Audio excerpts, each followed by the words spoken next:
from the Washington, D.C. area. It's the Inside Scoop, all the news that our viewers want to know. Now, here's the host. Good evening and welcome to Inside Scoop. I'm your host tonight, Catherine Reed. Joining me is Benjamin Tribbett. He might be known to some of you as Not Larry Sabato, which is his former blog. You can find him on Twitter at Not Larry Sabato. But for people who don't know Ben's history, he has actually been active in Virginia politics since high school. He is probably one of the most knowledgeable people when it comes to election outcomes, results. He is an amazing statistician. He is frequently the guest on a number of shows asking for his predictions about races. So I've got him on the show tonight because we've got primaries coming up. Today is the first. In 8 days, we have people here in Northern Virginia and across the state who will be going forward in primary contests to become the Democratic nominee for House, for Senate. We've got Arlington board races. We've got Fairfax board races. And so Ben is here to kind of help us sort through all of this based on his vast knowledge of politics in Virginia. Good evening, Ben. Good evening. We're under 200 hours till the polls are closed. 200 hours. That's amazing. 200 hours. So where do you want to start? I'm going to let you take the lead on what race would you like to open with first? Well, we have a lot of really interesting local primaries going on in Northern Virginia this year. We have some really interesting elections in Arlington, Alexandria, and Fairfax. So I don't know which one you'd like to go into, but all those local elections seem like the ones that are driving the most interest this year, I think. So pick one. Which I've got my interests, I've got my candidates that I'm kind of interested in, but you tell me where you want to start. All right, let's start in Arlington. Because in Arlington, last year they had a big upset where a Republican won a county board seat, which has really thrown this year's 2 open board seats into a different type of Democratic primary than we've ever seen before. It's now a 6-way Democratic primary for the top 2 positions will win. And there's really 4 very credible candidates that I think all have a chance to win. It's going to be a very close 4-way finish for 2 spots. You have Katie Crystal, who's the only woman who is running, and she's a young woman, and she was endorsed by the Washington Post, which I think gave her campaign a really big boost. You have Peter Fallon, who's run twice before and been unsuccessful, but this time has put together a real campaign organization. He also got the Washington Post endorsement, and he's backed by all the major Arlington legislators. Then you have Christian Dorsey, who's part of sort of the Libby Garvey coalition, but he has his own following that's very deep in the community from a county board race he ran 10 years ago and almost won. And so I think he started out in the lead. I'm not sure if he's going to hang on to it or not, but I think he started out in first place. And then the last candidate is Andrew Schneider, who ran for the House of Delegates last year unsuccessfully, and it parlayed that into a county board race this year. So 3 of the 4 top candidates are all former candidates that are sort of using their former runs to get themselves into the mix this time. Why do you think Katie got the endorsement from the Washington Post? She is young. I happen to like her very much. She is the only woman running, and we've got a number of primaries and races this year where there is one woman against numerous male candidates. But why Katie? Well, let's talk about the Washington Post, because I think the Post is really an interesting endorsement because it's really done by one person. They have one editor that's in charge of Virginia, and you never really can tell when one person is doing an endorsement what tips him. Was it one of the candidates didn't interview well? Did she interview spectacularly well? Remember, this is not like an old school newspaper editorial endorsement the way you think of you get into a room with a whole board for an hour. The Post doesn't do that. They get a 5-minute conversation with one editor. And really, if a candidate doesn't impress them right on the spot, they can be finished forever. And the Post oftentimes sort of refers back to their old editorials to determine the new ones. So I'm not sure if these candidates didn't get good editorials in the past, but you can sort of create, some candidates have had the same thing said about them 3 or 4 cycles in a row without ever being talked to again by the Post. I know there was a lot of consternation about this year because some candidates said that the Post did endorsements without even talking to them. Wow. That would not be very good journalism. Right. So, I think Katie obviously had some sort of in there or did a very good interview. And look, that's a big deal. I think voters don't really know it's one person who's doing it. And so they take this as a very, very serious endorsement, much more so than any of the larger groups that are endorsing that probably have more thought put into it than the Post does. But Katie also got the endorsement, along with Christian Dorsey, of a number of labor unions. And they said that they specifically, when they endorsed, they were looking to have a diverse ticket. They wanted to have a woman, they wanted to have some minority on the ticket, because they wanted somebody to represent the full community and not just be 5 older white guys on the county board. So let's take a minute and let's talk about that a little bit, because before we came on the show, we were talking about the fact that not everybody who might be watching this broadcast is really part of the insider baseball of what it means to have an off-year election, what it means to have a primary within an off-year election, and who the voters actually are. So, I mean, it's one thing for us to talk about the candidates, everybody's focused on the candidates, but at the end of the day, it's really about which voters come to the polls, not really so much about the candidates. I think nowhere was that more evident than in the Eric Cantor, David Brat upset. It's kind of like people were stunned. That's right. But it really was about who came to the polls that day. So talk a little bit about who in Arlington and some of these other races, who are the people coming to the polls? Well, who comes to the polls in all these campaigns are actually going to be very similar across Northern Virginia. If you're old, you're probably going to vote. And if you are under the age of 65, you're heavily unlikely to vote. These primaries tend to be driven by 2 or 3% turnout, which are driven by seniors. The median age in some of these primaries is well over 70 years old as the median voter. And so voters that tend to have the time to follow this are the people that vote in an off-year primary election. That means that, for example, if you wanted to be a schools advocate, you would need to bring together a coalition of voters on school issues that were related to more grandparent school issues than the direct issues that parents might be facing, because those parents in the schools are probably not voting in this election.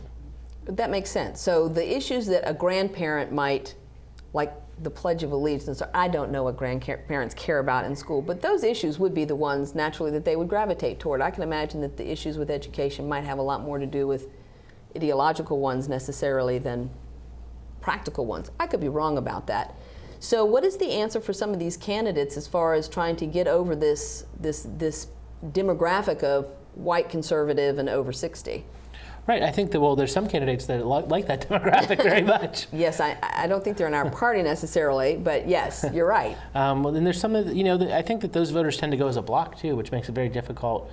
They start following each other, and endorsements are very important in these primaries, because endorsements lead voters to, when they say, well, I'd like all of the candidates. They're all Democrats. How do I differentiate between them? Endorsements can be the key factor that moves them. Usually it's their local legislator endorsements or local other elected endorsements that make a bigger difference than the Washington Post endorsement, but all the endorsements matter. And unions matter because it's showing a pattern of this person is credible. And I think a month ago, Katie Crystal is a good example. No one would really take her that seriously of winning this election, where after getting these endorsements, now people look at her and say, she might win.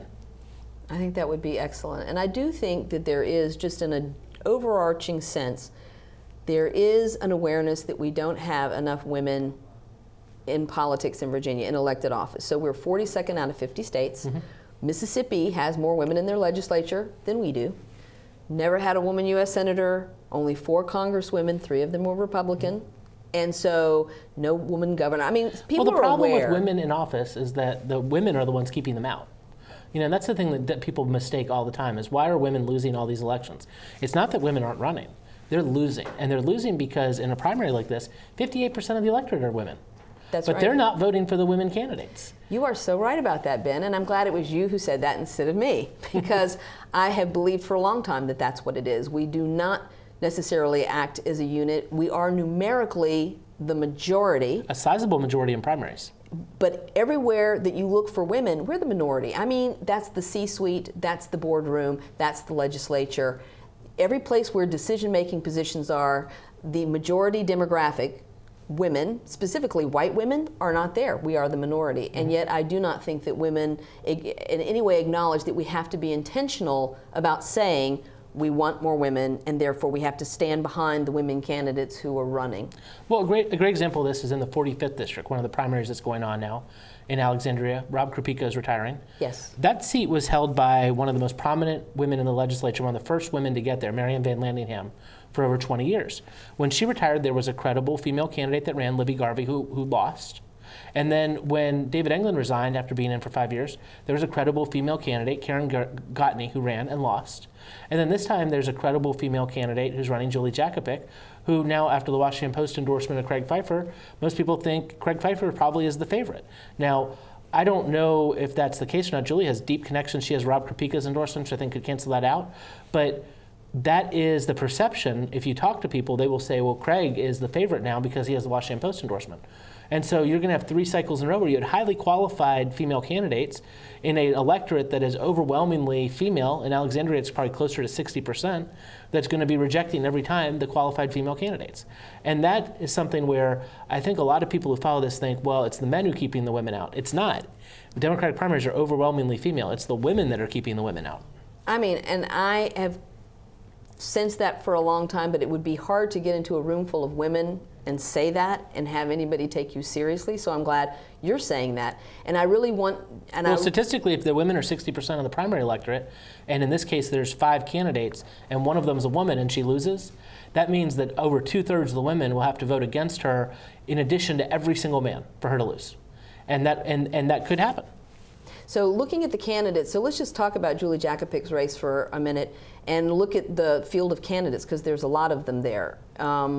How would you rank those as far as your prognostications as to who might be the front runner? Well, early on people thought Clarence Tong might be very credible because he raised a lot of money, and he's the chair of the Alexandria Democratic Committee. But he's been sort of underwhelming, I think, as a candidate.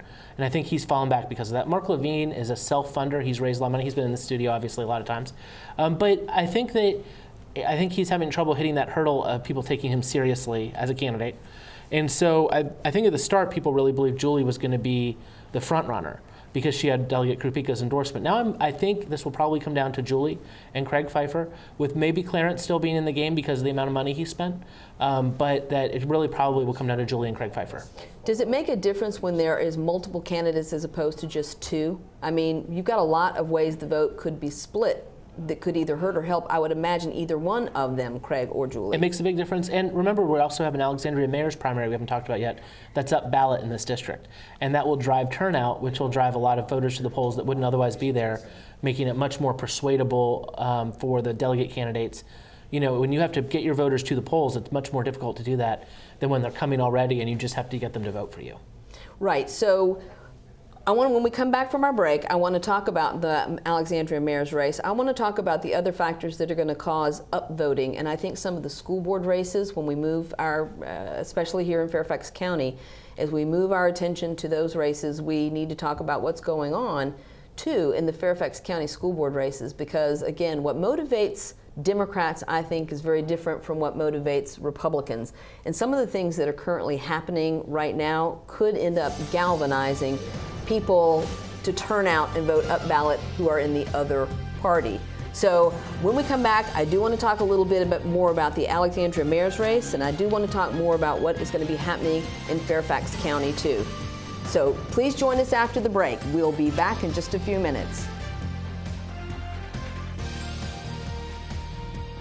One day these rats were playing in the woods. Wanted some matches and that's no good. Listen to smoke before you give it a try. Only you. Don't play with matches. Don't play with fire.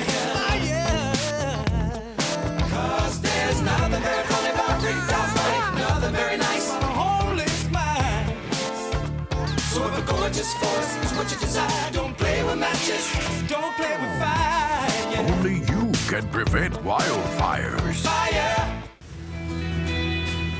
Why don't you just wash your car at home? When I wash my car, everything runs down the street and down into the storm drains.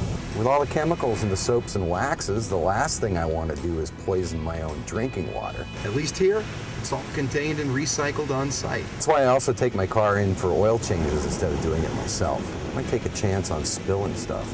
You know what the best part is? What? More time to kick back and watch the game. How far would you go to protect the planet?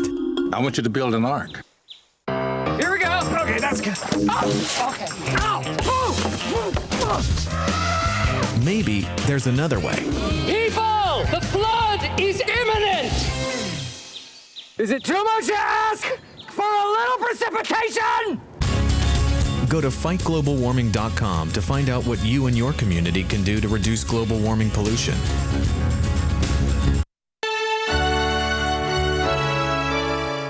Somewhere around the world, there are men and women of the armed forces risking their lives, helping rebuild communities after natural disasters, collecting toys for needy children, tutoring kids in school. These are your sons and daughters who work to keep us safe, secure, and free. dedicated men and women who put their country first.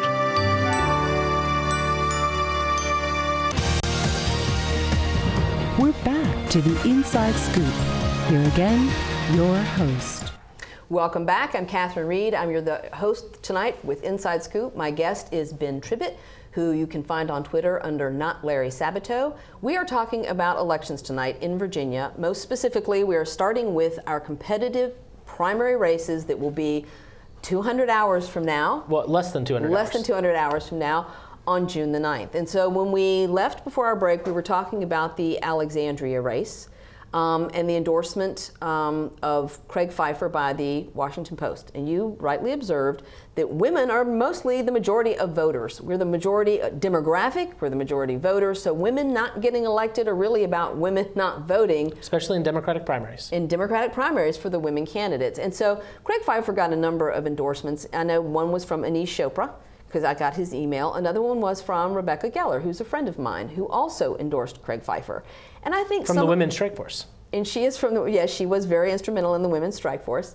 And let's talk about political capital, which is why I think women end up endorsing candidates who are not women, simply because there are long-standing personal relationships, simply because men have been in politics or in the political arena or in the community leadership arena for such a long time that people, male and female, have long-term relationships with them. How is that affecting women's decisions to endorse or vote for a candidate who is maybe somebody they've known for a long time over a credible woman candidate who would tip the gender parity in our legislature? Sure. Well, a great example that Rebecca Geller is a great example because Rebecca's from near where I live. She's out in the 42nd district, which is Dave Elbow. And a lot of people actually asked her to run for the House of Delegates in the future. She'd be an outstanding candidate. She's been a great advocate. So I don't want any of this to sound like I'm bashing Rebecca. But, Julie Jakopic has done her whole career in Alexandria. So she's probably never encountered Rebecca because Rebecca's mostly Fairfax and Julie's mostly Alexandria. And people tend to do these things based on personal relationships. If I had to guess, Craig has been very active in a synagogue in Alexandria. It's probably the same one Rebecca goes to because I know she's also been very active in that. And they probably know each other through that. And, these relationships, when you know someone, tend to play more heavily than demographics. And so, I think what she would say if she was sitting here is, well, I know one of the candidates. Why should I endorse the other candidate because she's a woman just because because she's a woman only and I don't know her? Or I don't know her as well as I know this other person. And that's what's happening here. It really is all about relationships. And it's also about, I don't think that most women care about how many women are elected. I think that they say they care about it, but you don't see it in the voting patterns to suggest that en masse, most women really care about how many women get elected. It tends to be something that women more talk about when they want to support a woman. And so, well, everyone else should because they're, and I think that actually comes across, I think it actually hurts the female candidates too, because then it becomes, they're so underrepresented that everyone makes the point that's why you should elect them. And their message gets muddled into this gender parity rather than their own qualifications, and you can't get their message out of their own qualifications to the voters because what voters are hearing is just, oh, well, vote for them because they're a female. I think that's very insightful, and I think you're right. And I'm hearing that when I door knocked for Emily Francis down in Richmond, I actually encountered that on the doors. But here's what a lot of women also don't understand, I think, is that our legislature is going to be 400 years old in 4 years. 400 years old. We're the oldest operating legislature in the Western Hemisphere. We've never had more than 18% women in our legislature. Never a woman senator, never a woman governor. So when you say that gender shouldn't matter, and I had women say, well, gender shouldn't matter, I'm like, why do you think we don't have paid parental leave in this country? Why do you think we have unregulated daycare in this country? Why do you think equal pay is not an issue people want to address? Why do we think that the ERA amendment was not passed in Virginia? You can't say that gender doesn't matter. Gender absolutely matters because people take their lived experience with them to their elected position. No matter what elected position, school board, board of supervisors, you take the lens of your lived experience with you. And issues that disproportionately affect women are not priorities because the legislatures are disproportionately male and always have been. So I get exactly what you're saying. I believe that it does hurt women if if voters think they're being asked to vote for a woman just because she's a woman and not because she's qualified and she brings an experience to the legislature we have been missing for a couple of 100 years. So how do we get over that? I think that the women candidates that are running tend to fall into the trap. And if you fall into the trap, look, you're going to lose the election. If you fall into the trap of having to make those arguments about gender equality in the legislature, that's not a good message for anyone. I don't think there's any districts where that appeals to voters, because essentially it shuts out 40% of your electorate in a primary that are men right off the start to say, like, you don't really matter. And there's plenty of men that are willing to vote for women candidates too on all sorts of important issues. You just need to show that you're the best candidate. That's what happens in primaries, and I've done a lot of polling on this. Almost always, everyone likes all of the candidates in the primary. When you ask Democrats about Democratic primary candidates, they say, I like this one, I like this one, I like this one, I like this one. And they have to differentiate within that. And the differentials can be very, very small. And you got to get a message through to them of why you are the best candidate. And if one of them's saying, I'm going to abolish the payday lending industry, and the other one's saying, well, we don't have enough women, guess who's going to win? Yeah, and that's true. And I do believe that the women who are running are talking about issues and not gender. But again, I think when you go out to the voters and they're like, well, we like all of the candidates and 4 of them are men and 1 of them is a woman, why should it be a tipping point or a factor to elect a woman if they are all qualified? Well, and this could be a brutal primary for women, to be honest. I mean, the only place where I think that it's really locked in that we're going to have a woman win one of these contested primaries is in the Mason district, because there's 2 women running against each other. There you go. So we know a woman's going to emerge in that seat. There you go. But in the other districts, I could see all of the women that are running, none of them have broken away to a large lead. I would say that. It's possible every single one of them could lose in all of these contested elections. And the issue I see with that is that people keep saying we need more women to run, we need more women to win, because running and losing is not motivating. And having candidates who are qualified go out there, give it their all, be told that they're qualified, that they're capable, and that they would adequately or represent a district, and then to lose is not motivating. And it's hard to keep these candidates. Let's talk about the 8th district primary from last year. Charnel Herring went around for months talking about how she was the only woman who was running. She never broke 2% in the polling. So just let's break down the math of what that means. 60% of the primary electorate are women. She talked about we need a woman's voice in Congress. 2% of the electorate, no more than, ever was going to vote for her, which means if no men were voting for her, that no more than 1 in 30 women were voting for her for that reason. Right. That's a message to female candidates of that's the wrong message. It's not working. Right. So we ended up with Barbara Comstock being the one and only woman in our 11-person delegation who's a Republican. And she didn't talk about that at all in her primary. No, she didn't. But of the 4 women who represented us in Congress, 3 of them have been Republicans. So one has to ask ourselves, too, how much of this is really a priority for our party? Well, I think the Democratic Party, I don't think there's a vast conspiracy against women, but I do think that women fail in a lot of cases to put the adequate infrastructure in place to win. And I think that their supporters fail to step up behind them and help them.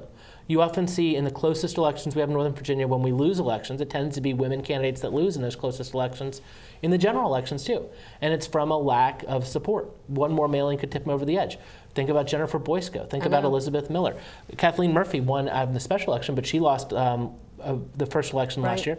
In 2011, the closest board race, Janet Olezak. Look at their financial reports.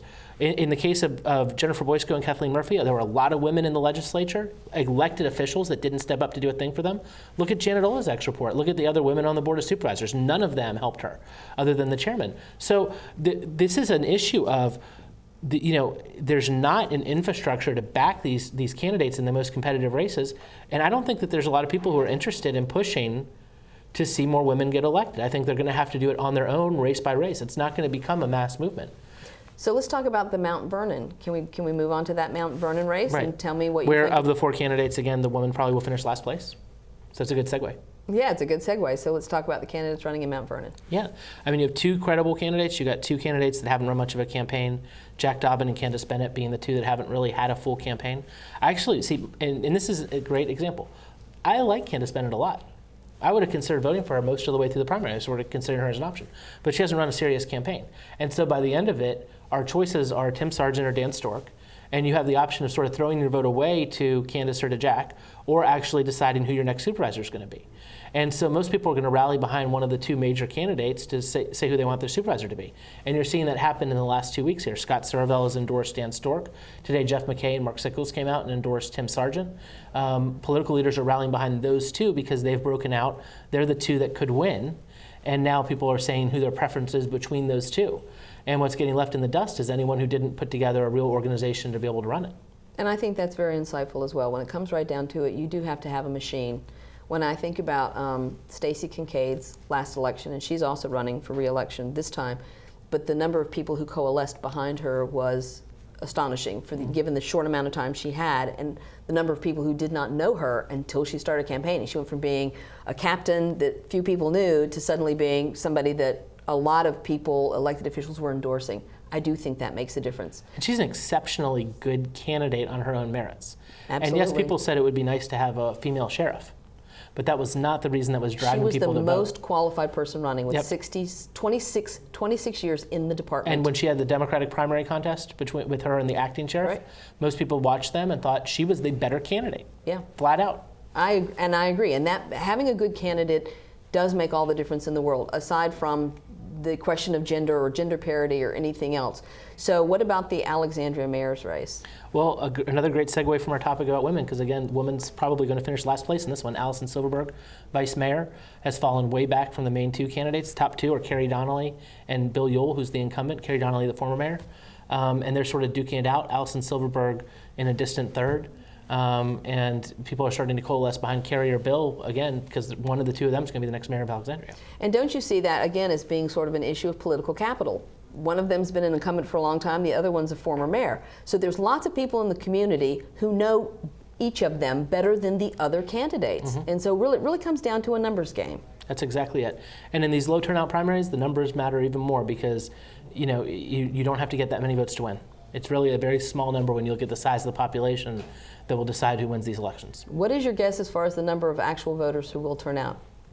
In Alexandria? In Alexandria, in that mayor's race specifically. 10 to 12,000. 10 to 12,000. Out of how many citizens live in Alexandria? What percentage is that? That's actually going to be one of the higher turnouts in the area. It's probably going to be like an 8% voter turnout. An 8% voter turnout. And I think that's something else that people who do not follow politics the way we follow politics do not understand, that 8% of the people will decide. They'll make the decision, because in a lot of these primaries, the person who wins the nomination de facto has won, either because there's no Republican candidate or because they have a weak Republican candidate. Please join us. We'll be back after the break to talk some more with Ben Trivett about some of these highly contested races in our area, looking at a primary that is less than 200 hours away. So please come back and join us after the break. Saving for retirement might be easy for some folk, but for others, it might take a little more work. And for those who haven't started, there are still things you can do to catch up. Oh, that is good news. Like getting out from underneath past debt. And don't get wrapped up with high-interest credit cards. Get you some eyes. Be diversified with your investments. Don't put all your eggs in one basket. Your financial goals are not out of reach. The choice is clear. For a happy ending, choose to save.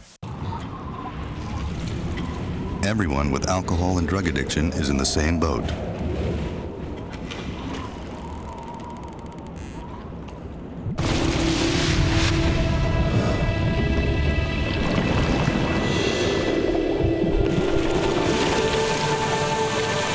With treatment, you can find solid ground. For drug and alcohol information and treatment referral for you or someone you know, call 1-800-662-HELP.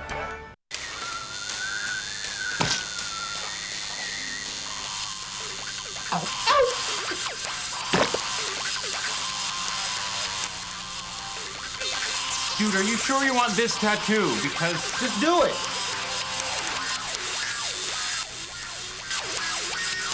Some mistakes in life are permanent. Like hearing loss.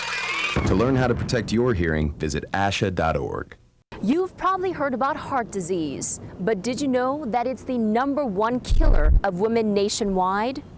Heart disease claims more lives each year than breast cancer, lung cancer, or strokes combined. But there are steps you can take to protect yourself against it. For more information on how you can prevent heart disease, contact your local American Heart Association or visit their website at www.americanheart.org. We're back to the Inside Scoop. Here again, your host. Welcome back. I'm Catherine Reed. I'm your host for Inside Scoop tonight. We're talking about Virginia elections, specifically the primaries that are coming up on June 9th. We have a number of very competitive primaries in our area here in Northern Virginia and elsewhere in the state. My guest is Ben Tribbett, better known as Not Larry Sabato, which is where you can find him on Twitter. Thank you so much, Ben. When we left at the break, we were talking about the Alexandria mayor's race. Let's go back and talk a little bit more about some of the primaries in Mount Vernon. Okay. Well, Mount Vernon is having the four-way primary with Dan Stork and Tim Sargent, and I think that breaking out, and I think that's going to be one of the more interesting ones in the area because it's been so late developing, and now it's getting a lot of interest. There is a lot of consternation in Fairfax County right now. There's a lot of people who are upset about what's gone on with the police. There's school advocates who are upset. Then there's a lot of establishment Democrats that are upset at all the fire they're taking, saying, look, Fairfax County is a pretty progressive county, and we're taking a lot of incoming fire from our own side. And I think that this is all boiled over into these primaries. I think the letter that the superintendent sent, that was a public letter, caused so much problems a couple weeks ago, is a large reason why you see Jeff McKay coming in today endorsing against the city and school board member in Mount Vernon. I think you're seeing some major fissures break out in the Democratic Party over a number of issues. And in the Mount Vernon race, that's really taking hold. In Mason District, which I'm sure we'll get to in a minute, that's not happening as much because it's a different set of issues that's going on there. But in Mount Vernon, it seems like the split in the party has really gripped it, and it's going to be a very competitive race down to Election Day, I think. So you're not going to make any you're not going to make any predictions whether it will be Tim or it will be Dan? Well, I think that if you look at the number of endorsements, you would say it would be Tim. Okay. Dan having Scott Saravel's endorsement, I think, is worth more than a lot of the endorsements that Tim is getting, because Scott is Mount Vernon, and a lot of the endorsements that Tim Sargent is pulling in are not Mount Vernon elected officials, and that's going to make a much bigger difference to his voters because they know Scott. So you can put a whole list together of endorsements, but I think Scott is the biggest endorsement that you could get, even bigger than the Washington Post to Mount Vernon, and I'm going to predict that Dan's going to pull it out because of that. And I think that's very interesting, talking about not just endorsements, but which ones matter, because organizations, and I work for two organizations, Equality Virginia and NARAL Pro-Choice Virginia, and we endorse candidates too as an organization. The Sierra Club does, the unions do. But when you have already voted for somebody like Scott Saravel, in other words, he's an incumbent, you're right, he is Mount Vernon for a lot of people. That endorsement does carry more weight because it's a shortcut. Mm-hmm. People are going, I may not know Dan that well, but I know Scott. I may not know Tim that well, but I know some other elected official whom I have given my vote to. Mm-hmm. So it becomes a shortcut for some of these electeds to get in at this late breaking stage to say, this is the one I'm backing. And tiebreaker, they like all the candidates, so you look for a tiebreaker. Okay, so let's move on to Mason District. Well, Mason's really interesting. I actually thought Mason was going to be a pretty big blowout because I haven't seen much from the challenger. There's an incumbent, Penny Gross, who's running for re-election, I think for her 6th term in office. She's never had a primary, even in her 1st term.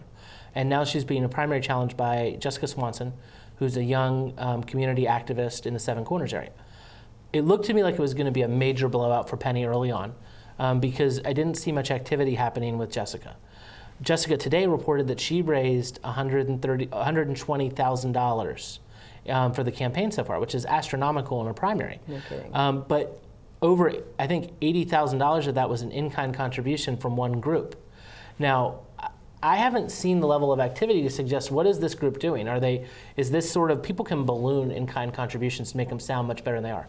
I looked up her March report, and on March 31st, she got the first contribution from this report, and it was a candidate training for $500. And those are the type of things that really inflate your numbers, right? So if it's fake things that are sort of, well, I sat with you for a couple hours, and that was worth a couple $1,000s to you, and you need to report that in a report, that doesn't mean anything. But if they're actually putting real resources into getting her elected, $120,000 is a lot of money. And I think that it puts a real asterisk on it. I would say Penny is the overwhelming favorite, though, Because what tends to happen in these races where you have an incumbent challenge is there'll be an area of consternation in the district. I think in this one it'll be the Seven Corners area, which will tend to go against the incumbent. And then in Fairfax County, the districts are so large that there's so much more. It's hard to get a whole district to have consternation at once. And you see that them tend to win the precincts that are the outskirts of that. So in Providence, when Linda Smith was challenged, she lost a few precincts overwhelmingly around the Vienna Metro because that was the issue at that time. But she won everything else with around 75% of the vote. I wouldn't be surprised at all to see a similar thing happen in Mason, where the Seven Corners area is very choppy for Penny, but that when you get outside of that into Mason District, past into the Annandale area, there's some precincts outside the Beltway, where Penny might carry 75–80% of the vote. And there are some issues that become sort of the flashpoint for some of these elections. And clearly the redevelopment proposals for the Seven Corners area has a lot of people upset. It harks back to the Arlington board race where it was the streetcar.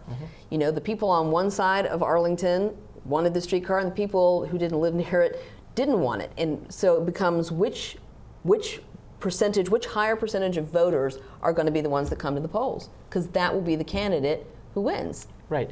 And I think there's some unique issues in Seven Corners there's some density in Seven Corners that is not in the rest of Fairfax County that doesn't have a metro station that's existing, that's been there for years because they plan to have more mass transit come through there that never came through. And a lot of the residents don't trust these plans to have additional density with better transportation because they say they were promised it before. And so there's particular consternation there about density. I think there's also some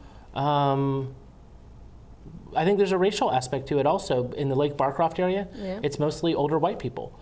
In the density areas that are around Lake Barcroft, it tends to be a lot of minorities that move in there. And I think that they're uncomfortable with how their community's changed. A lot of those parents in Lake Barcroft that would have put their kids in Jeb Stuart 30 years ago are putting in private school now. And you're seeing, Lake Barcroft has really changed because of that, of what that community is like politically. I think it's a lot more conservative, even though it's just as democratic. I think on issues it can be a lot more conservative than it used to be. And I think you could see that be an interesting precinct to watch also on election night. I think there's, you've touched on something really important too, and that is emerging settlement patterns and how groups have always sort of been in communities with like people. But you see it more pronounced, I think, out in Sully, too. You can see that there's a large Korean community out there in the Centerville area. You do see that people are clustering. What I find a lot of times, though, is that without an organizing mechanism, a lot of those minorities do not come out to vote. They might be larger in numbers, but it's like we were talking about with women. There might be more women. We might be the majority demographic. But if no one comes out to vote, it doesn't really matter, because your Lake Barcroft people who are reliable voters will end up being that tiny percentage who is the deciding vote. And that's exactly who will be coming and voting. And you'll see in the other outskirt precincts, you'll see very, very light turnout is what I think. Okay, so where do you want to go next after Mason District? Well, we want to talk about some of these, I think we're done with Fairfax, so why don't we talk about some of these legislative ones? Okay, let's do that. I really want to talk about Emily Francis. I know you've been waiting. I've been waiting. So tell me how you're reading the tea leaves. I have got to say I was astonished, and I like Terry McAuliffe very much. I think he's a wonderful governor, I really do. But just like with Chap Peterson, when I call somebody out, it doesn't mean that I think less of them at all. It means that I have a problem with a particular decision that they've made. He inserted himself into a three-way Democratic primary, and I understand the importance of taking the Senate district, but Ben, there are no sure things in this world. Especially in politics, there are no sure things. Well, there's a very strong Republican no matter who emerges from the Democratic primary. And it's going to be a very competitive seat no matter what. I think that the Richmond area Democrats, they haven't had a single legislator elected to a non-majority minority district in a long time. And this is the first time we've had a competitive open seat in a non-majority minority district open up there in forever. And I think that they're very nervous about the type of Democrat they want to put up. And I think that they're overreading to trying to put up a more conservative Southern-style Democrat like we would have 25 years ago, instead of putting up a more progressive candidate. Now, in terms of what I think will happen, the governor will win the primary. Okay, when the governor gets involved in a primary like that, again, voters are going to like all of the candidates, and they will take the governor's recommendation. I have no doubt that the governor's candidate will carry the primary solely based on his endorsement. End of game. Whether or not it was the correct thing to do is obviously something we can debate, but he will win it because of that. So if Dan Gecker actually wins that seat, then it's like, yeah, okay, good. choice, but let's say he doesn't win. Then we just play the game of what coulda, shoulda, might have been had we had a candidate who would have brought out a different kind of voter in the general election, which I think a 37-year-old progressive liberal community activist with deep ties would have brought out a different kind of voter, not necessarily the over 60 white conservative ones. I agree, and I also think though that like, you know, you have to, everyone's to account of their own campaign. And in the case of Emily Francis, she's a great example of, she's extremely progressive on the issues. She's got a great environmental record, yet you've not seen her out online where like some of those voters really are, where you find those younger voters that are like her is on the blogs, on social media. She's been very quiet in those areas. I haven't seen her on Blue Virginia, and in the areas where you'd find her own voters. So I don't think that her campaign's been the greatest campaign either. And I think that when the governor decided to get involved, he doesn't get involved without having done some testing. So he did some sort of testing that really indicated to him this was important.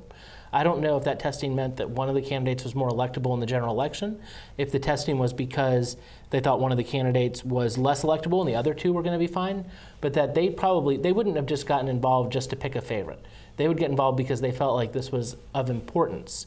And I think that, you know, we don't know all the information of what caused him to do that, but other than when he does that, he will win. So polling, let's talk about polling, because polling, you know, I talk about the donor to vendor pipeline, which is millions of dollars that go from people like me to all kinds of companies. I thought you were going to do people like people like me as donor, but I mean as donors to, yeah, okay, people like you. Yeah. Thank you, Catherine. Donor to vendor pipeline. But you know, there's a lot more vendors, they're doing a lot more things, it's gotten a lot more expensive. There's a lot of people making a very good living off the political process without politics getting measurably better, in my opinion. Mm-hmm. So let's talk about the merits of polling, because I look back at 2013 and we did really well at the top of the ticket. A lot of resources were expended at the top of the ticket. We got net one seat in the House. I mean, that was a lot of money, a lot of candidates, and not a great result. So when we talk about polling, and you are my statistician, you are my numbers guy, read the tea leaves, what, you know, should we be putting that much stock by some of these polling results? Well, let's talk about polling. Actually, one of the things my company does is polling, as you know. Mm-hmm. Polling is designed, and traditional polls are designed for large audiences to pick a sample of them to find out what's going on. Polling works very, very well in a presidential election because you're going to statistically get a good sample. Polling, the way it's been traditionally done, doesn't always work well when you get into a local race because there's such big spikes. In a presidential election, most everybody votes. And so there's not these big spikes of changes. And we can talk more about it when we get back, but it's going to be, it's a really complicated question. I'm going to need a lot more time to answer. Okay, all right. So when we get back, we are going to talk with Ben a little bit more about polling and the merits of polling and exactly how much emphasis we should put on all of the polls that we see and hear about every single day in the news. Just how great a predictor is it? Please join us. I need a job. Necesito trabajo. I would like to speak English better. Me gustaría hablar inglés mejor. I want to be a U.S. citizen. Quisiera ser ciudadano de los Estados Unidos. For over 35 years, Por más de 35 años, the Hispanic Committee of Virginia has been serving our community. el Comité Hispano de Virginia ha estado sirviendo a nuestra comunidad. Job training and placement, Capacitación, ayuda para conseguir trabajo, education for children and adults, educación para niños y adultos, immigration, naturalization, and medical referrals. ayuda para los procesos de inmigración y naturalización y orientación sobre médicos Are a small part of what we do. son solo una pequeña parte de lo que hacemos. For help, information, or to volunteer, Para ayuda, información o para ofrecerse como voluntario, contact the Hispanic Committee of Virginia, comuníquese con el Comité Hispano de Virginia, helping everyone participate more fully in American society. ayudando a todos a participar plenamente en la sociedad norteamericana.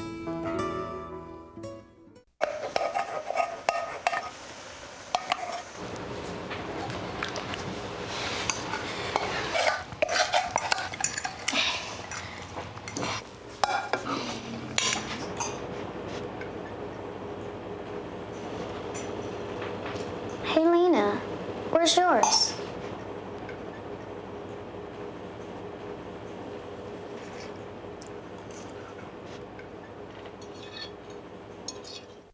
Would you notice if you were missing half your kidney function? According to the National Kidney Foundation, 20 million people have chronic kidney disease, and 20 million more may be at risk and not even know it. Anyone with high blood pressure, diabetes, or family history of chronic kidney disease is at risk.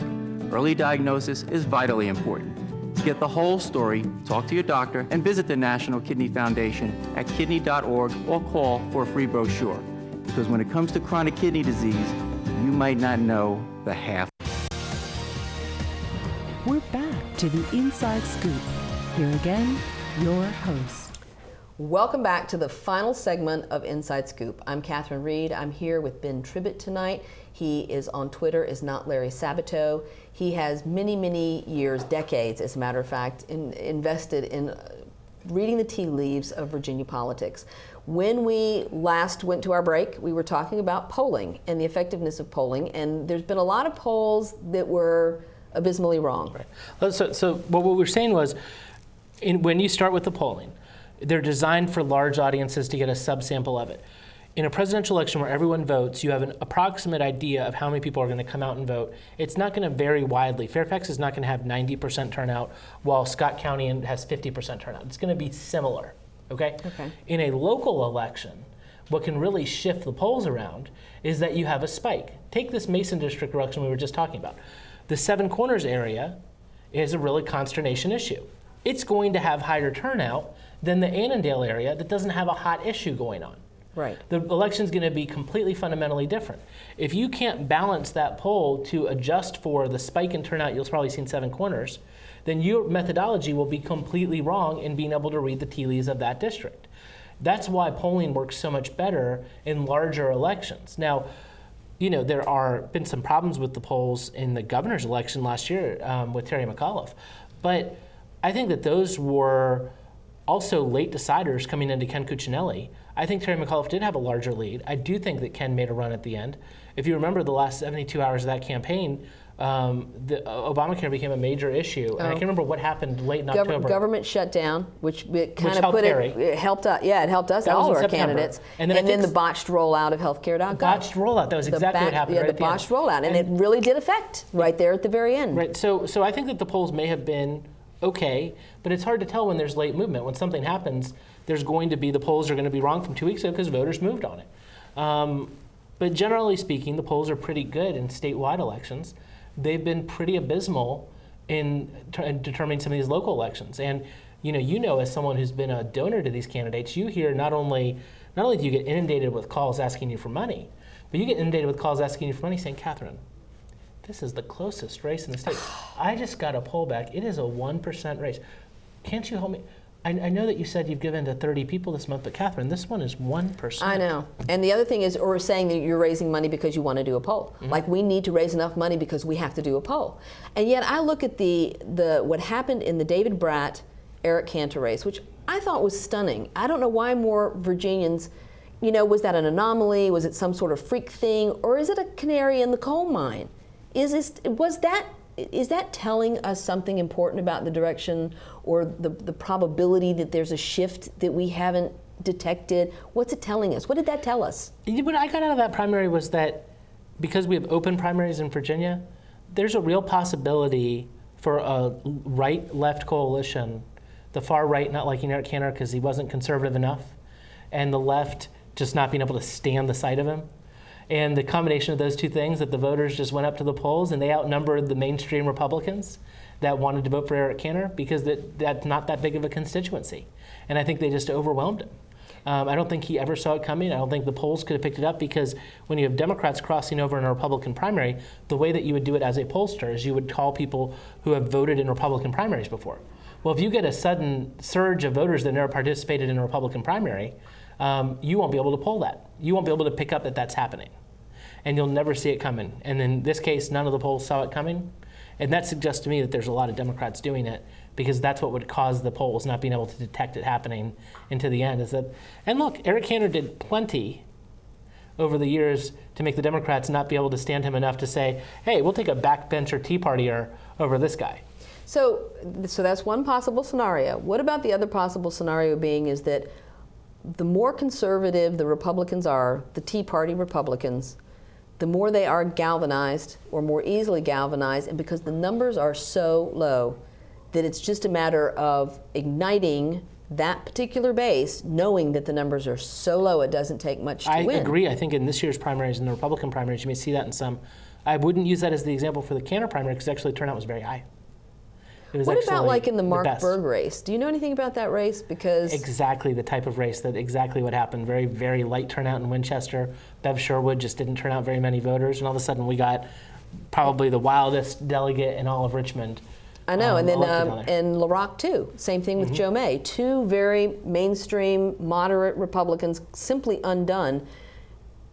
So are either one of those candidates vulnerable at all? Is somebody primarying Mark Berg this time? Yeah, there's actually, this is unique. He's getting primaried from the left in a Republican primary, which almost never happens, but he actually got himself so far out in the legislature that there's actually sort of a more moderate Republican challenge to him. I don't have a good gauge on that one. I didn't have a good gauge on it last time either. I never would have said Bev Sherwood would have lost to him. I think that's what makes it very hard in Virginia politics right now, is to figure these things out, because in order to make strategic decisions or put our resources, let's put where we're putting our resources, both our time, our talent, and our treasure, where's it going? Are we just careening from one campaign and hoping the candidates do a good job of trying to get elected?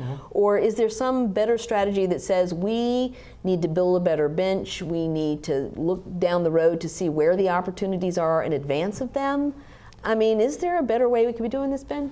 Probably, but you know, Catherine, I have to tell you, part of what is driving this too is that I think that not only do the donors and the activists have trouble reading the tea leaves, the elected officials look at these results after the elections, and they struggle to read the tea leaves of what does this mean? You know, and does this person winning in this district mean that I'm getting a little out of step with my constituents and I need to move a little bit on these issues? And in terms of the Republicans, all they can see from the primary results is I can't do anything without risk of losing my seat. If I speak out on anything against the party line, I will lose my seat. And they're petrified. The message that Democrats are getting is that voters want more centrist candidates because Democratic primary voters tend to be voting strategically for the person they think can beat the Republicans because they're so scared of where the Republican Party is right now. That is a big problem for both parties. It's a problem for the left of being able to mobilize. It's a problem for the Republican Party to be a serious statewide party. They don't have a single statewide office because of the candidates they've been nominating. So both parties are really having a lot of pains right now from this. So let's talk about the Fairfax County School Board. And the reason I want to talk about it is some really amazing things have kind of blown up. And I am concerned that each one of those 10 school board members, 10 Democrats who voted for the gender identity inclusion in our non-discrimination policy and who are going to vote on June 25th about the additional material in the FLE curriculum about addressing homosexuality and issues of gender, that this will ignite a very conservative, Republican base in Fairfax County. And not only will that affect those 10 members running, it affects everybody up ballot. Absolutely. Well, in an off year election. It could ignite it. I think that when you are left with these types of choices and the Attorney General gives you the option of doing this, it's very hard to say, let's punt this to next year till after the election and let's put off defending these kids that really need the protections. They really do. And they need the support. I mean, you know, the suicide rate among the transgender youth, they say 40 to 60% for as much as they can gauge it, and the numbers aren't very good. It's atrocious. It is really, and they did a brave thing, and I applaud them for doing a very brave thing. But because of the way Virginia politics is, looking at some of these odd things that happened with David Bratt or how Berg and LaRock got elected, have we now opened up? Will this be a different kind of race in November in Fairfax? It certainly is a different type of race. And I will say this too. I think the school board made one big strategic error in doing this. They have a policy of allowing 10 speakers per meeting, and that's it. A humongous error on their part to not, when the room is packed, to not have more speakers, because the people that were opposed to this, frankly, a lot of them that were there were saying things, you were in the audience, were nuts. And they should have let every single one of those people walk up to the microphone and testify so that the public could see who was fighting against it. Because the biggest help they have, the biggest advocate they have, is not the organization of the groups that are supporting this. They're all very small. It's the public getting to see who's actually opposed to it. And what I saw when I was at this meeting, and I went and attended it, I've been, as you said, involved in Fairfax politics for 20 years. These are the exact same people who came out, testified 20 years ago against the Washington Blade being allowed to be distributed in a library. They're the exact same people who came out 12 years ago and were upset about the FLE changes then. These are the people who wanted to, a lot of them, the people sitting right in the front row, the elected officials that are backing it, the same people who wanted to ban certain books from school libraries. You want them to talk. Let them speak. Because when the public hears who they are, they're going to understand a lot better why these things are so important. So let's wrap up. So the last thing we'll talk about, is, and it's a nice segue, is Bob Marshall, which is somebody that the Democrats seem to be incapable of replacing. And it's perplexing. It really is, because there seems to be a lot of sentiment, even from his own party. So what do we need to do, Ben? Well, he represents a low turnout district in the Manassas area. I think that he represents his constituents very closely to what they are in the off-year electorate. If Bob Marshall ever had to run in a presidential year, he'd be gone. Wow. But to who votes in an off-year election, a lot of the Democratic voters there in the Manassas area are low income. And frankly, they're not focused in on this stuff. And I put this on our Democratic candidates that run there. Their responsibility to engage the voters. If you don't engage the voters, and you have a majority of voters that are going to vote for you, but you can't engage them to come to the polls, that's on you as a candidate. And we've seen this over and over and over again against Bob Marshall. His vote number is significantly smaller than the other delegates who are elected. It's because turnout is so low in that district, and the Democrats can't solve it. They can't engage these younger 30 and 40-something. Mostly in that area, the 30 and 40-somethings are probably 3/4 to 4/5 minority voters, and they can't engage them to participate at the polls. And what ends up at the polls is a bunch of 65-plus, old, conservative white people that go to the Catholic Church there. Guess who they elect? I know. So, well, we have to keep chipping away at it. So we're almost out of time, and I want to wrap up by saying I really appreciate your time. We could talk about this for hours and hours and hours. There's so many things we didn't touch on. I would love to touch on the VAN and the use of voter data and how that also drives some of the outcomes of these elections, but we'd probably need a whole nother show to do that. So let's make it a point, actually, to commit to doing this again. After the primaries are over and at some point before November, let's come back and let's see what we've learned, having read the tea leaves of the primaries. Once we see who the general election candidates are, I'd like to pick some of the high-profile races around the state of Virginia and help people who are watching Inside Scoop to understand what they can do. First of all, because that's what we should all be focused on, is what can we do to change the outcome? We are the activists, we are the advocates. Again, I thank you so much, Ben. It's been a pleasure having you on the show. Thanks, Catherine.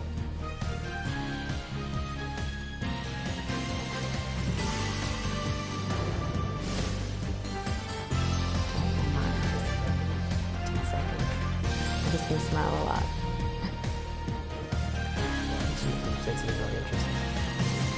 You can look interested in what I'm saying.